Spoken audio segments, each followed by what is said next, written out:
Well, hello. Welcome back to part 3 of the Vision desktop class. And today we are going to insert all of the images that we gathered from the week before. And then next week we're going to button it up and save it off and we're done. So this is part 3 of a part 4 series of the Vision desktop.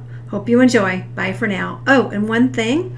If you do create one and you want to put it inside of one of the communities of our Facebook private communities, I would absolutely love to see what you created. So go ahead and save it as a JPEG and go ahead and upload it to the private Facebook group. Bye for now. All right, this is really easy. Don't blink because these templates are so easy to use. Here it says, click here to add a photo or drag a photo here. I always think it's just easier just to click. So I'm just going to click. And the photo that I want to do is the one that losing 10 to 15 pounds. That's what I'm going to call it. Now notice how it goes in there. You can enlarge it if you want to, or you can shrink it down. Basically, shrinking down usually doesn't work as good because then you have some leftover stuff in the top and bottom or left and right. Then you click on the check mark. It says click here to add a photo. I think it was this one. I'm going to pull that in, place it. Again, I can enlarge it if I want to. I can move it around, do whatever I please. And then click on the check mark. Click over here, click to add. And then I will go get my healthy foods, place it there. I think that looks pretty good. Well, maybe let's go a little higher and let's get the knife out of there. Let's go right about there. That looks good. I like carrots anyway. Let me get it a little bit bigger. Okay. And if you go really, really super big, you might start pixelating just a little bit. Okay. Next one right here. Can't remember what it was. I think it was water. Let's go here. They are, aren't they, Carrie? Carrie's like, droplets are awesome.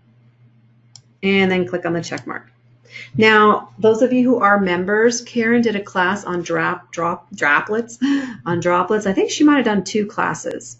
In 2017, Karen? I think it was, because that's when they came out. So you can review those droplet classes there by Karen. Okay, let's see. What's my other pick? Oh, this is where I put the simplify. So let's cancel that. Let's go over here, and this is where I put the exercising. Now, all we have to do is add a background. You could put like a background paper or just do a solid. I kind of like the solid because then it makes it look crisper and cleaner. And my color of the year is coral, and I know that it's the color of the year, the Pantone. I don't know if y'all heard or keep track of that, but I've always loved the color coral. My bedroom is coral, and this year it's the color of the year. So I'm going to use coral. And it's kind of like there's a little coral in this. It's more pinkish, pinkish color. So maybe I will go and see all these layers over here. Don't freak out about that, but don't touch them. Unless you are an intermediate to an advanced user. I think Karen kind of covers what happens if you start moving things around, because these are groups. See these little groups here? You can close them up. And you just don't want to mess with them unless you're really good with layers. So be careful with that. I'm just closing these all up right now. And I'm going to the very, very bottom layer. It's the background layer that looks all white.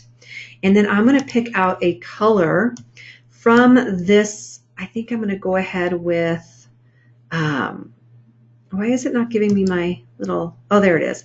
My little eyedropper. So I'm going to try to pick a coral from here. I like to pull colors. See how I'm pulling it from the actual, that's too orangey. That's not bad, but I want it a little deeper. So I'm going to go a little deeper. Right about there. Let's just see what it looks like. I'm going to take my paint bucket tool and fill it up. Let's see. Does that match my... Let's look at it. It's pretty close, I guess. Close enough. I think I want it a little brighter. So let's go a little brighter. Okay, Michelle, just pick a color, right? That's a little deeper. Let's go with it. Why not? Okay, so the next thing I want to do is add my word. Now, I thought about this after the fact. I thought, well, why didn't I maybe make my word, really light and maybe run down the side? And I can show you how to do that if you all want to do that, because I'm getting close to almost being done with it. So let me just do that. Let me take this whole entire thing. So I selected the bottom one. I held my shift key. And then I have my move tool selected, and I can either just click and drag it, or I can push it over. So if I want to push it over a little bit and maybe do a word down the side here, I could do that. I'm going to go to the very top layer, get my text tool. I'm probably going to do it in a light gray, possibly, and then just click one time, and I'm going to type simplify. Oops. Hope I spelled that right. It's very, very little, so let's just enlarge that. Oh, I did not spell it right.